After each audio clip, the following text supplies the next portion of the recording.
మాజీ మంత్రి హరీష్ రావు ఇటు కవితకు స్ట్రాంగ్ కౌంటర్ ఇచ్చారు. పదవులు పైసలు పోతే సంపాదించుకోవచ్చు, కానీ మాట జారితే వెనక్కి తీసుకోలేమంటూ సెన్సేషనల్ కామెంట్స్ చేశారు ఆయనను ఉద్దేశించి.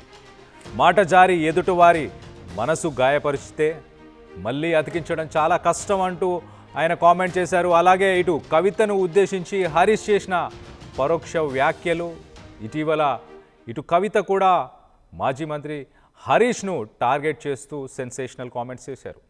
కరప్షన్కి కేర్ ఆఫ్ అన్నారు. ఇటు సిద్దిపేట్ కలెక్టరేట్ నిర్మాణంలో కూడా కరప్షన్ జరిగిందంటూ సెన్సేషనల్ కామెంట్స్ చేశారు. మొత్తానికైతే ఇటు కవితను ఉద్దేశించి హరీష్ రావు ఏం మాట్లాడారో ఒక్కసారి వినే ప్రయత్నం చేద్దాం. ముందు మాట నడవడి మన మర్యాదలే అన్నిటికంటే ముఖ్యమైనది. అన్నిటికంటే ముఖ్యం మన నాలుక, మన నోరును బాగా అదుపులో పెట్టుకోవాలి. ఇంకేదన్నా పోతే వస్తుంది, కానీ నోట్ల నుంచి బయటకు పోయిన మాట మళ్ళీ వెనక్కి తీసుకోలేము. పదవి పోతే వస్తుందేమో, పైస పోతే వస్తుందేమో, ఇంకేదన్నా పోతే సంపాదిస్తేమేమో, కానీ జారిన నోటి మాట తిరిగి వెనక్కి తీసుకోలేము. ఎదుటివాడి మనసు ఒక్కసారి బాధపడితే అది మళ్ళా ఆ కలుక్కుమన్నాక దాన్ని అతుకుడు చాలా కష్టం అవుతుంది. అందువల్ల మాట జాగ్రత్తగా మాట్లాడండి. మాటే ముఖ్యం నా దృష్టిలో. మాట మన మర్యాద, మన నడవడి, మన పనితనం అనేది నా దృష్టిలో నాలుగోది. ముందు మాట, నడవడి, మన మర్యాదలే అన్నిటికంటే ముఖ్యమైనది. అన్నిటికంటే మాట చాలా ముఖ్యం. నోరు జాగ్రత్తగా పెట్టుకోవాలి, అదుపులో పెట్టుకోవాలి. నాలుక అన్నిటికంటే ఇంపార్టెంట్ అంటూ, అలాగే పదవి పోయినా సంపాదించుకోవచ్చు, పైసలు పోయినా సంపాదించుకోవచ్చు అంటూ ఇటు పరోక్షంగానే ఇటు కవితకే ఒక వార్నింగా, ఒక స్టేట్మెంటా, ఎలా చూడాలి దీన్ని? అసలు ఇవన్నీ చెప్తున్న ఉద్దేశం, వెనక ఉద్దేశం ఏంటి అంటే, జాగ్రత్త పడు, నోరు అదుపులో పెట్టుకో, ఎప్పటికైనా మనమంతా ఒకటే అన్న ఉద్దేశమా? లేకపోతే నీ దారిన నువ్వు పోతున్నావు కానీ బురద చల్లే ప్రయత్నం ఎందుకు చేస్తున్నావు అన్న ఉద్దేశమా? మొత్తానికైతే ఇటు కేటీఆర్, ఇటు సంతోష్ రావు, అలాగే ఇటు హరీష్ రావు, వీళ్ళందరి మీద సెన్సేషనల్ కామెంట్స్ చేసింది కవిత. ఇటు జైలు నుంచి వెనకకు వచ్చిన తర్వాత మొదటగా ఇటు హరీష్ రావుని ఉద్దేశించి ఆమె మాట్లాడిన మాట బచ్చా, వీళ్ళంతా బచ్చా అంటూ, నా ముందు వీళ్ళంతా బచ్చాగాళ్ళు అన్న మాటని ఆమె మొదటగా వాడింది. అక్కడ స్టార్ట్ అయింది, అక్కడి నుంచి ఇప్పటిదాకా ఆగట్లేదు. కవిత మరి కొత్త పార్టీ పెట్టబోతుంది. ఇటు అందరికీ సంబంధించిన ప్రూఫ్స్ కూడా నా దగ్గర ఉన్నాయి.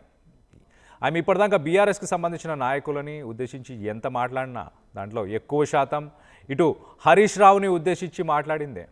దీన్ని ఎలా చూడాలి అనే దానిపై మరింత వివరణ, మరింత అప్డేట్ తీసుకునే ప్రయత్నం చేద్దాం. మా ప్రతినిధి మధు ఉన్నారు, మధుతో మాట్లాడి తెలుసుకునే ప్రయత్నం చేద్దాం. మధు, చెప్పండి, ఉద్దేశం ఏంటి? ఇటు మాట జాగ్రత్తగా మాట్లాడాలి, నోరు అదుపులో పెట్టుకోవాలి, డబ్బులు పోయినా సంపాదించుకోవచ్చు, పదవి పోయినా సంపాదించుకోవచ్చు అంటే ఉద్దేశం ఏంటి? మనం ఒకటే, ఎప్పటికైనా మా గూటికే చేరతామన్న ఉద్దేశమా? మనమంతా ఒకటే అన్న ఉద్దేశమా? లేకపోతే వెళ్తూ మా మీద బురద ఎందుకు చల్లుతున్నావు అన్న ఉద్దేశమా? ఎలా చూడాలి? ఎగ్జాక్ట్లీ, అంటే జనరల్గా కవిత పైన మాట్లాడడానికి బీఆర్ఎస్ పెద్దగా ఇంట్రెస్ట్ చూపించట్లేదు. ఒకరిద్దరు మాట్లాడినప్పటికీ కూడా పెద్దగా కౌంటర్ కనిపించే ప్రయత్నం జరగలేదు. కానీ రైట్ నౌ హరీష్ రావు సిద్దిపేటలో సర్పంచ్లకు సంబంధించినటువంటి సన్మాన కార్యక్రమంలో పాల్గొన్నారు. గెలిచిన బీఆర్ఎస్ పార్టీ బలపరిచినటువంటి అభ్యర్థుల సన్మాన సభలో వాళ్ళందరికీ మాట్లాడుతున్న సందర్భంలో పరోక్షంగా కవితను ఉద్దేశిస్తూ స్టేట్మెంట్ చేసినట్టుగా చాలా స్పష్టంగా కనిపిస్తూ ఉంది. మాట, నడవడిక, మర్యాద, పనితనం, ఈ 4 అంశాల ఆధారంగా రాజకీయ పార్టీ నాయకుడికి సంబంధించినటువంటి నాయకుల ఆ రాజకీయ జీవితం ఆధారపడి ఉంటుంది. అన్నిటికంటే అసలు పనితనం కూడా తర్వాత, కానీ మొదటగా మాట, నడవడిక, మర్యాద అనేటువంటి అంశాలను ఆయన మెన్షన్ చేస్తూనే, ఒక్కసారి నోరు జారితే ఆ మాట వెనక్కి తీసుకోవడం కష్టం, ఆ మాటల ద్వారా గాయపడ్డ వాళ్ళ మనసులను అతికించడం కష్టం అనేటువంటి స్టేట్మెంట్ చేశారు కవిత. నిన్న మండలిలో హరీష్ రావు పైన, తర్వాత కేటీఆర్ పైన, పార్టీ పైన మాట్లాడుతూనే, అలాగే పార్టీ సుప్రీం తండ్రి కేసీఆర్ పైన కూడా ఘాటైనటువంటి వ్యాఖ్య చేశారు ఆమె. సో రాష్ట్రంలో ఏం చేయలేదు, కేంద్రానికి వెళ్ళి ఏం చేద్దామనేటువంటి ఒక వర్డ్ ఆమె యూజ్ చేశారు సభలో. సో ఈ అంశానికి సంబంధించి హరీష్ రావు కవితను ఉద్దేశించే ఈ స్టేట్మెంట్ చేశారనేటువంటి చర్చ ప్రస్తుతం కొనసాగుతూ ఉంది. ఆయన ఇంతవరకు డైరెక్ట్గా కవిత పైన ఎక్కడ అటాక్ చేయలేదు. గతంలో కవిత అంశంలో మాట్లాడుతున్న సందర్భంలో ఆమె విఘ్నతకే వదిలేస్తున్నాను అంటూ ఒక వర్డ్తో ఆయన కవిత అంశాన్ని క్లోజ్ చేసి ఫుల్ స్టాప్ పెట్టే ప్రయత్నం చేశారు. చాలా సందర్భాల్లో మీడియా సమావేశాల్లో అడిగినటువంటి క్వశ్చన్ కూడా హరీష్ రావు దాటవేసే ప్రయత్నం చేశారు.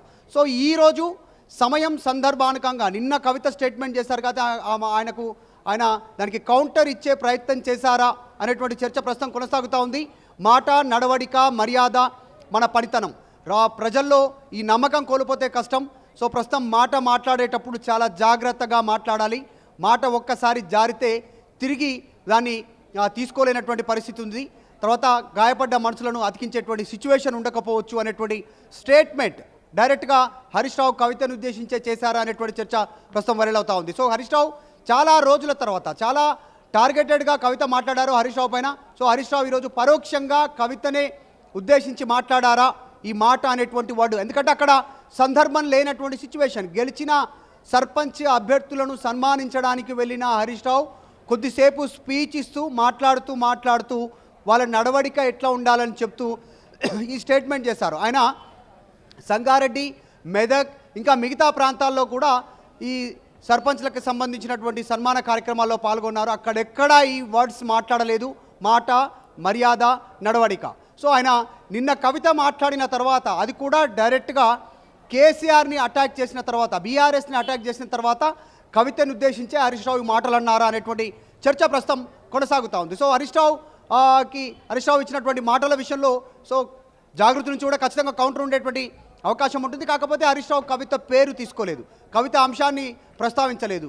సర్పంచ్లకు సంబంధించిన అభినందన సభలో మాత్రమే ఆయన ఈ వర్డ్ మాట్లాడడంతో కాస్త సెన్సేషన్ అవుతా ఉంది. మనం చూస్తూ ఉన్నాము కళ్యాణ్, చాలా రోజుల నుంచి కవిత హరీష్ రావునే టార్గెట్ చేస్తూ ఉంది. గుంటనక్క అనేటువంటి స్టేట్మెంటు, అవినీతి చేశారు హరీష్ రావు, అట్లాంటి వాళ్ళకి డిప్యూటీ ఫ్లోర్ లీడర్ ఇచ్చారు, ఇక పార్టీ మనుగడ కష్టం, అలా ఎవరైతే విమర్శిస్తున్నారో వారికే పదవులు ఇస్తున్నారు, వాళ్ళని పక్కన పెట్టుకుంటున్నారు అనేటువంటి విమర్శలు కవిత చేస్తూ పోతా ఉన్నారు.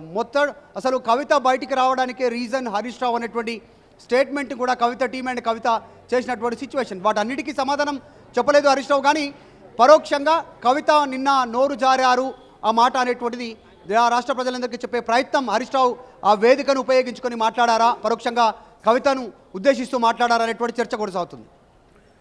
Right Madhu, thanks for the latest update. మొత్తం మీద ఇటు హరీష్ రావు కవితని ఉద్దేశించి మాట్లాడారా లేదా తెలియదు, కానీ పరోక్షంగా చాలా క్లియర్గా ఇటు మాట చాలా ఇంపార్టెంట్, నాలుక అదుపులో పెట్టుకోవాలి, మర్యాద, ఇవన్నీ నడవడిక, ఇవన్నీ కూడా రాజకీయంగా చాలా ఇంపార్టెంట్ అంటూ ఇటు కొత్తగా గెలిచిన సర్పంచ్లను అభినందించే సభలో ఆయన వ్యాఖ్యానించారు. గతంలో జరిగిన ఇటు సిద్దిపేటకు సంబంధించి మిగతా సభల్లో ఎక్కడా వ్యాఖ్యానించింది, ఇవాళ దుబ్బాకలో తను వ్యాఖ్యానించాడు. సో మొత్తం మీద ఒక సిరీస్ ఆఫ్ ఈవెంట్స్ మనం ఒక్కసారి చూస్తే కనుక ఇటు కవిత లిక్కర్ స్కామ్ కేసులో ఒక్కసారి 3 సంవత్సరాలు తను జైలు జీవితం గడిపిన తర్వాత బయటికి వచ్చిన తర్వాత ఒక్కసారిగా తను విరుచుకుపడింది. ఎక్కువ శాతం తాను చేసిన కామెంట్స్ అన్నీ కూడా ఇటు హరీష్ రావు గురించే. హరీష్ రావుని మొదటగా వీళ్ళంతా ఇమ్మెచ్యూర్డ్, ఒక బచ్చా, అతను పొలిటికల్గా అతను చేస్తున్న స్ట్రాటజీస్తో అతను తీసుకుంటున్న డెసిషన్స్, ఆయన లీడర్షిప్ స్టైలు, ఇవన్నీ కూడా ఒక పిల్లల లాంటివి, ఒక బచ్చా లాంటివి అంటూ ఆమె ఇనిషియల్గా చెప్పింది. దాని తర్వాత ఒక్కసారి మనం చూస్తే కనుక బీఆర్ఎస్ పార్టీకి తను తోకలాంటోడు, కానీ ఇప్పుడు ప్రస్తుతానికి ఆ తోకే ఆ పార్టీని నడిపిస్తుంది అంటూ కూడా ఒక సామెత చెప్పే ప్రయత్నం కూడా చేసింది. దాని తర్వాత కూడా కవిత ఒక సెన్సేషనల్ కామెంట్స్ గతంలో ఒకసారి మనం చూస్తే కనుక సిద్దిపేట అసెంబ్లీ కాన్స్టిట్యున్సీ నుంచి నేను పోరాటం చేస్తాను అంటే హరీష్ రావుని ఓడించాలన్న ఉద్దేశం, హరీష్ రావు కంచు కోటని బద్దలు కొట్టాలన్న ఉద్దేశం కవితకు ఉన్నట్టు ఆ స్టేట్మెంట్ కూడా ఆమె గతంలో చేశారు.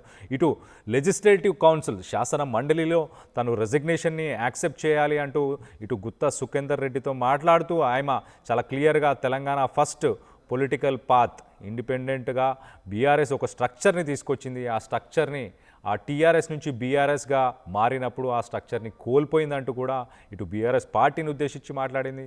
అలాగే ఇటు తన తండ్రిని కేసీఆర్ని ఏ రోజు అంతకుముందు ఆమె డైరెక్ట్గా టార్గెట్ చేసి ఏ రోజు మాట్లాడలేదు, కానీ ఇటు కేసీఆర్ని ఉద్దేశించి కూడా కౌన్సిల్లో ఆమె మాట్లాడడం మనం అందరం చూసాం.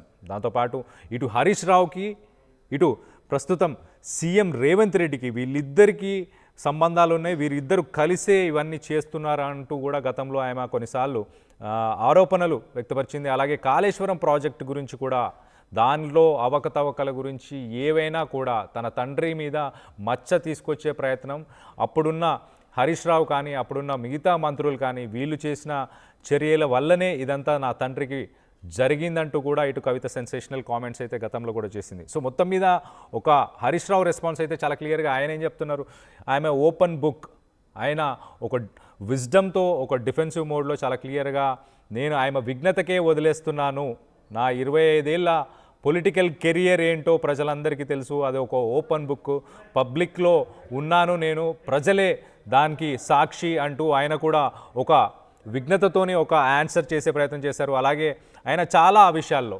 ఎన్నిసార్లు ఇటు హరీష్ రావుని ఉద్దేశించి కవిత మాట్లాడినా కూడా ఆయన దానిపై మౌనం పాటించాడు. దానికి సంబంధించి ఎప్పుడు ఆయన విరుచుకుపడలేదు, ఎప్పుడు ఆయన ఒక డిసిప్లిన్డ్ వర్కర్గానే నేను పార్టీకి పనిచేస్తానంటూ ఆయన చెప్పుకొచ్చాడు. సో మొత్తం మీద ప్రస్తుతానికి ఇటు కవిత కొత్త పార్టీ పెట్టబోతున్న ఈ తరుణంలో ఆమె చాలా అగ్రెసివ్గా కామెంట్స్ చేసింది. ఇటు శాసన మండలిలో అందరి గురించి మాట్లాడింది, ఫ్యామిలీ మెంబర్స్ గురించి, ఫ్యామిలీలో ఉన్న ఇష్యూస్, అలాగే పార్టీ నెగటివ్గా ఉండడానికి తెలంగాణలో ప్రస్తుతానికి పార్టీకి ఆ మైల్ స్టోన్ మిస్ అవ్వడానికి గల కారణాలు ఏంటి అని కూడా చెప్పుకొచ్చే ప్రయత్నం చేసింది. ఇటు జిహెచ్ఎంసీకి సంబంధించిన ఎమ్మెల్యేస్ కావచ్చు, ఇటు గ్రేటర్ హైదరాబాద్ పరిధిలో ఉన్న ఎమ్మెల్యేస్ చేస్తున్న కరప్షన్స్ గురించి మాట్లాడింది, కొంతమంది మాజీ మంత్రులను ఉద్దేశించి మాట్లాడింది.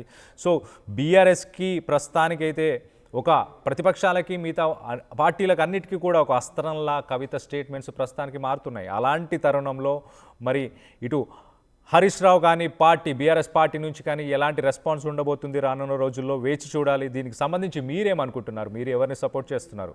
మీరు కవితను సపోర్ట్ చేస్తున్నారా, హరీష్ రావుని సపోర్ట్ చేస్తున్నారా అన్న దానిపై మీ అభిప్రాయాలను కింద కామెంట్ రూపంలో తెలియపరచండి. అలాగే ఒకసారి శాసన మండలిలో మాట్లాడి తను బయటకు వచ్చిన తర్వాత కూడా భావోద్వేగంతో మాట్లాడింది కవిత. ఒకసారి ఆమె ఏం మాట్లాడిందో మరొకసారి చూసే ప్రయత్నం చేద్దాం. ఇంటి పార్టీ నుంచి నేను ఇవాళ అన్ని బంధనాలు తెంచుకొని బయటకు వస్తూ ఉన్నా. అది కేవలం నా ఆత్మగౌరవం కోసం జరుగుతున్న పోరాటం ఇది. నాలాగా తెలంగాణ ఆడబిడ్డలందరికీ కూడా రేషం ఎక్కువ, మనం ఎవరి మీద ఆధారపడం, ఎవరిని ఏమి అడగం. కానీ అవమానిస్తే మాత్రం చూస్తూ ఊరుకోము. అత్యంత అవమానకరంగా నన్ను పార్టీ నుండి బయట పంపినారు. ఖచ్చితంగా నేను ఈ రాష్ట్రంలో ప్రజల పక్షాన నిలబడి పనిచేస్తాను. ఆ దేవుడి దయతో, ప్రజల దయతో గొప్ప రాజకీయ శక్తిగా తెలంగాణలో ఎదుగుతాం. దానికోసం మా ఆడబిడ్డల సహకారం నాకు కావాలని చెప్పి నేను కోరుతా ఉన్నా. ప్రతి ఒక్కరి కోసం, ఆదివాసీల కోసం, గిరిజనుల కోసం, దళితుల కోసం, మైనారిటీల కోసం, ఆడబిడ్డల కోసం పనిచేసేటటువంటి ఒక కొత్త రాజకీయ శక్తి రావాలి. ఎటువంటి పొలిటికల్ బ్యాక్గ్రౌండ్ లేనటువంటి వాళ్ళు కూడా రాష్ట్ర రాజకీయాల్లో మార్పు తేగలుగుతామనే ఆలోచించేటటువంటి ఒక వేదిక మీకు కావాలి. అటువంటి వేదికను మీకు ఇస్తానని మాట ఇస్తూ మరొక ప్రయత్నాన్ని నేను చేస్తున్నా. నాకు అండగా నిలబడాలని కోరుతున్నా. అసలైన తొలి వెలుగు. ఫాలో వాట్సాప్ @తొలి వెలుగు official.